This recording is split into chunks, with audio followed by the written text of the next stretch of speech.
નમસ્તે મિત્રો, જય માતાજી, બાપા સીતારામ, જય શ્રી કૃષ્ણ।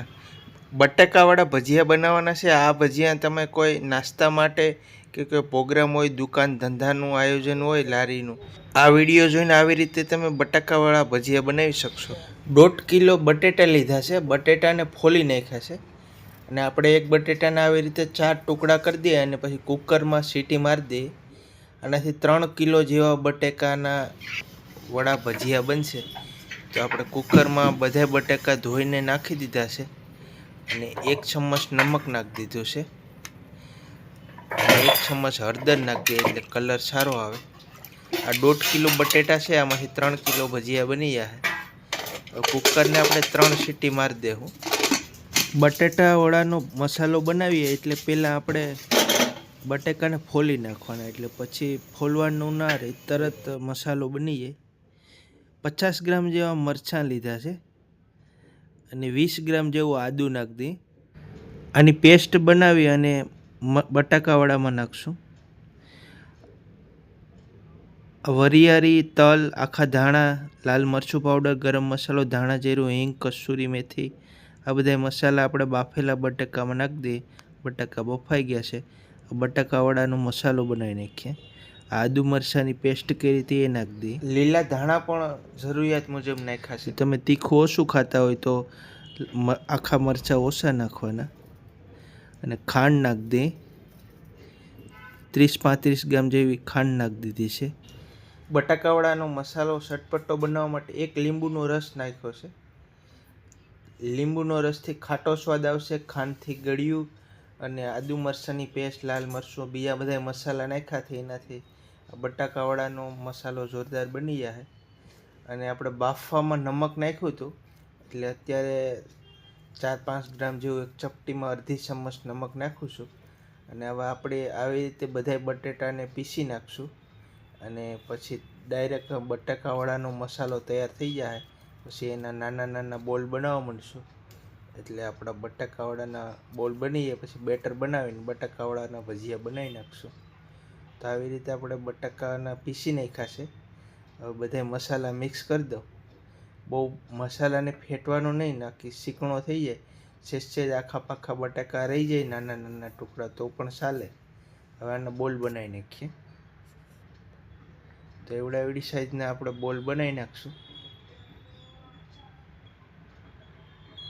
1.5 કિલો બટાકામાંથી એટલા બોલ બનાવી નાખ્યા છે અને આ 3 ડીશ ભરાઈ જાય, 3 કિલો બટાકાવાળા બની જાય। 1 કિલો આપણે બેસન સારી લીધું છે, બેસન સારી લીધું અને એમાં 20 ગ્રામ નમક નાખી દીધું છે અને આ ભજીયાના સોડા છે, ટાટાના ભજીયાના ખમણના સોડા આવે એ આપણે કિલો 1 બેસન છે એટલે વજનમાં 10 ગ્રામ જેવા નાખી દીધા છે। બેટર બાંધવા માટે આપણે પાણી નાખી દઈએ તો 600 ગ્રામ જેવું પાણી નાખીએ છીએ આગળ, પછી જો જરૂર પડશે તો વધારે પાણી નાખશું। બેસનને પહેલાં સારી લેવાનું એટલે અંદર બબલ્સ ના થાય અને ફટાફટ બેટર બંધાઈ જાય। તો આવી રીતે આપણે બટાકાવાળાનું બેટર બાંધી દઈએ। આમાં સોડા નાખવો એ બહુ વધારે નહીં નાખવાના,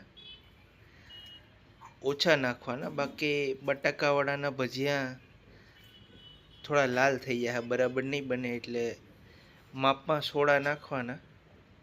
અને આનું બેટર બંધાઈ જાય પછી હું આનું કન્ડિશન બતાવું તમને કે આપણે કેટલું જાડું રાખવાનું, જરૂરિયાત મુજબ પાણી નાખવાનું।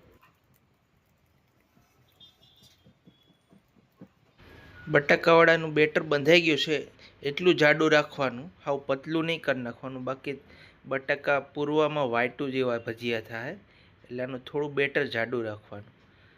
આપણે 2-2.5 કિલા જેવું તેલ ગરમ મૂકી દીધું છે અને આપણે આવી રીતે એક એક કરી અને બધા બટાકાવાળાના ભજીયા પૂરી દઈએ છીએ।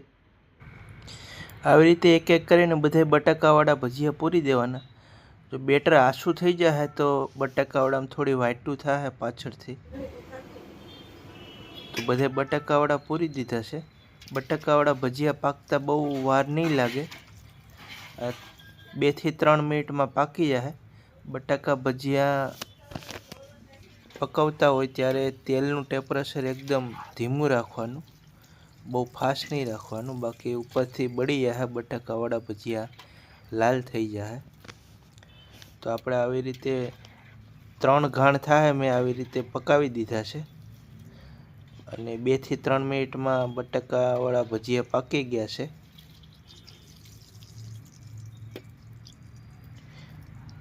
ધીમા ગેસ ઉપર આપણે 3 થી 4 મિનિટ પકાવી દઈએ એટલે બટાકાવાળા ભજીયા સરસ પાકી જાય. તો આપણે બટાકાવાળા ભજીયા પાકી ગયા છે, હવે કાઢી લઈએ. તેલ બધું નિસારી દઈએ છીએ. તો આવી રીતે મારે 2-3 ઘાણ થાય બટાકાવાળાના બધા પૂરી દઉં છું. બધા બની જાય પછી તમને અંદાજે જે બટાકાવાળા ભજીયા બન્યા એ બતાવી દઈશ. તો બીજો ઘાણ પણ આવી રીતે આપણે બનાવી દીધો છે પૂરીને. બીજો ઘાણ બટાકાવાળાનો તૈયાર થઈ ગયો છે, હવે કાઢી લઈએ. તો મિત્રો આવી રીતે આપણે 3 કિલો બટાકાવાળા ભજીયા તૈયાર થઈ ગયા છે. વિડીયો સારો લાગ્યો તો વિડીયોને લાઈક કરી દેજો, શેર કરી દેજો, ચેનલમાં નવા સબસ્ક્રાઈબ કરી લેજો. મળીશું અગલા વિડીયોમાં. જય માતાજી, બાપા સીતારામ, જય શ્રી કૃષ્ણ.